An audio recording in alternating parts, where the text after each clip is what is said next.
bom podal nekaj pogledov na japonsko, ki lahko pomagajo poslovnežu, ki morda skuša prvič ustvariti trgovske stike na japonskem, ali pa že drugič, tretjič priti na japonsko, da nadaljuje svoje delo.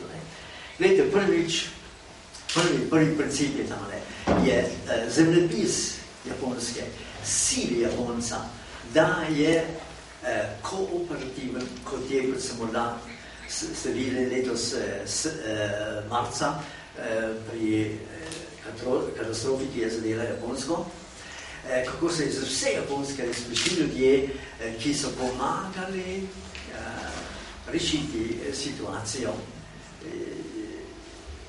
delavci, študenti, ljudje, ki delujejo v uradih, vsi prišli na pomoč. Glejte, že od nekdaj je bil ribolov, pa predelovanje riža, kolektivno delo. Saj posameznik tega pravzaprav ne more. In če imate pred očmi Japonsko kot deželo,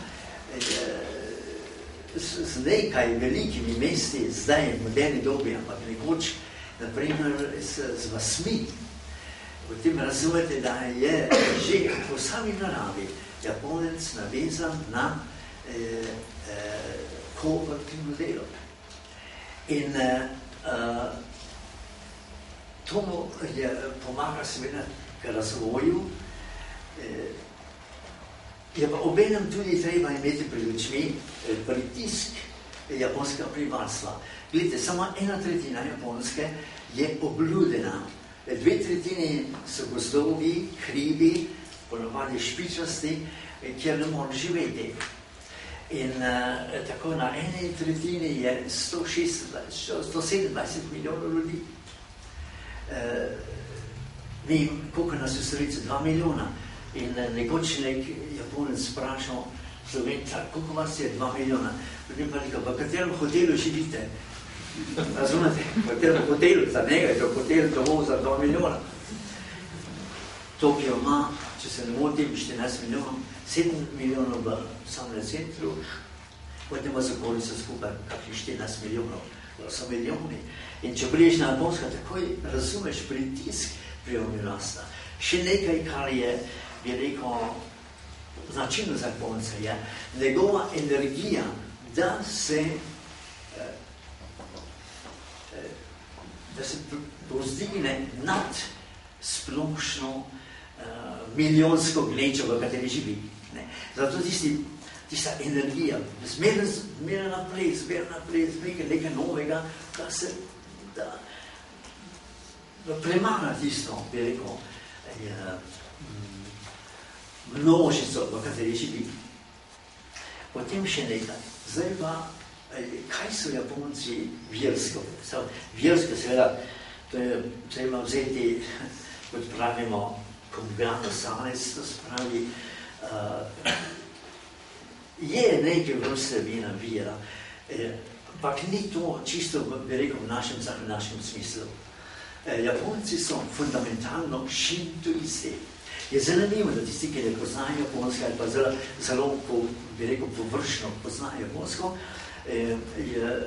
ko pišejo knjige Japonske, je približno 2, 3, 4 več strani o budizmu, pa samo 1, 2 strani o šintoizmu. Vendar, od severne Japonske, imamo severne otoka Hokkaido, do zadnjega otoka po Okinawa, velikem otoku, ki je čisto na jugozahodu, je v vsaki vasi hram, sicer šintoistični hram, pa nas razlikujemo hrame od templjev. Templji so budistični in so ponavadi zgrajeni po kitajskem vzoru templjev.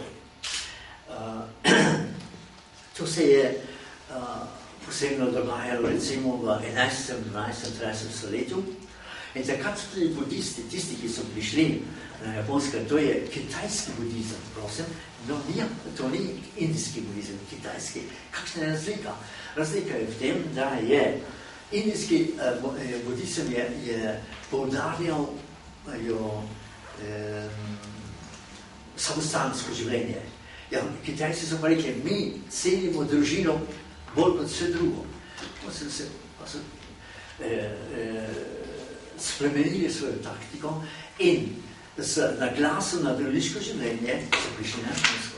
Zdaj, trenutno na Japonske je približno 5 sekt, budističnih sekt, kitajskih sekt, ne indijskih. To je razlika. In zdaj šintoizem, fundamentalno, kaj je to? Glede, brez ustanoviteljev, svetih ustanoviteljev, brez svetih knjig, je pravzaprav skoraj vsak Japonec pripričan, in to mu daje vzgoja od prvih dni življenja doma, da je njegova duša, mi imamo vsaj 2 japonske besedi za dušo, tako da ni dvoma o tem, da njegova duša izhaja iz dežele duhov, to spravi dežele božanstev, bogov, in da se ob smrti vrne tje. Zdaj pa še nekaj boste našli v knjigah o šintoizmu ali pa o Japoncih, da nimajo čuta krivde. Imajo ga. Ampak se ga moraš poznati tisto japonsko besedo, ki ti to izrazi. Gledajte, oni nimajo pa naše krščanske vire o izvirnem grehu. Tega ne poznajo. So pripričani, da je njihovo srce brezmatično. Ampak potem, kako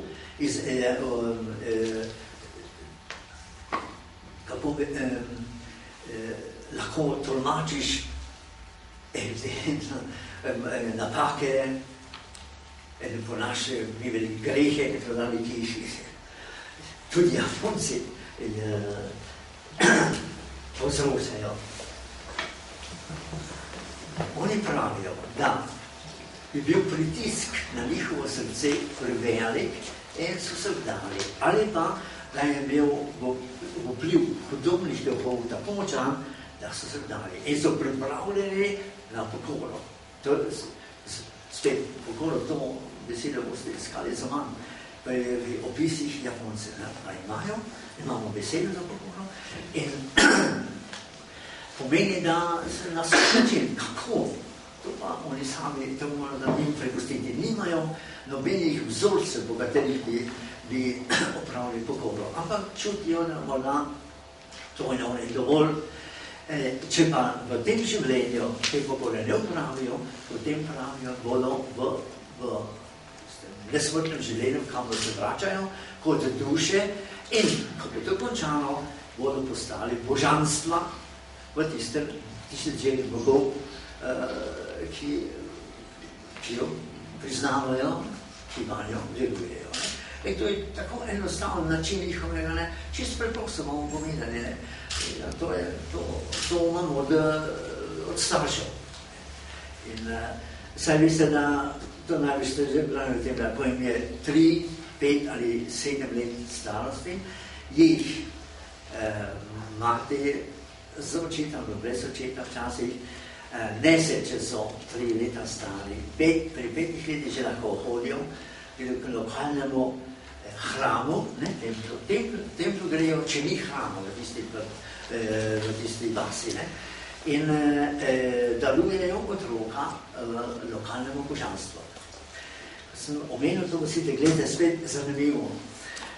Dostikrat boste našli knjiga, da Japonci molijo svoje hrame ali pa recimo v naravi kakšno izredni pojav, naprimer mogoče slab ali kaj takega, kjer menijo, da presega človeške moči. Kaj se dogaja v tem primeru? Oni so prepričani, da je zraven teh objektov, teh izrednih pojavov, kakšno božanstvo. Ne ve to za ime tega božanstva, ker v najnovejši knjigi, ki sem bral pred 3 leti, je pisano, da je božanstvo vsaj poslali kitajski številki 900 000, pa da jih je več, čez milijon. Ne vem, koliko jih je, ampak pravi, ne moreš jih početi. Zakaj ne? Zato, ker se povsod lahko ta božanstva pojavijo in po njihovem posvečujejo, naprimer, hišo ali pa pot do hiše, avtomobile in tako. To je po njihovem mnenju tudi razlog, zakaj naprimer se priklonijo pred veličastnim slapom ali pa kakšno naravnim pojavom. Zakaj? Zato, ker so prepričani, vsaj tisti, ki to delajo, da je božanstvo zraven. Ne molijo drevesa, molijo pa božanstvo, v katerem so prepričani, da je poleg tega pojava, ki ga vzamejo res, ki ga častijo, ki ga vzamejo resno. In tako je tudi, naprimer, za hrami. Hramu ne obožujejo, obožujejo pa božanstva, ki so po njihovem vsaj na praznik, vsak hram ima svoj praznik. In koliko vem, menda ni z izjemo morda v mestecu Ise, morda ni dveh hramov, ki bi imeli isto božanstvo. Možno je, veliko teoretično, pa dejansko pravijo včasih večkrat ne ve to za ime božanstva, ampak enkrat na leto vsaj, kot pa naš, naprimer, žegnanje, nekaj takega je zelo enostavno, glasno in pa prijetno poslušati to. In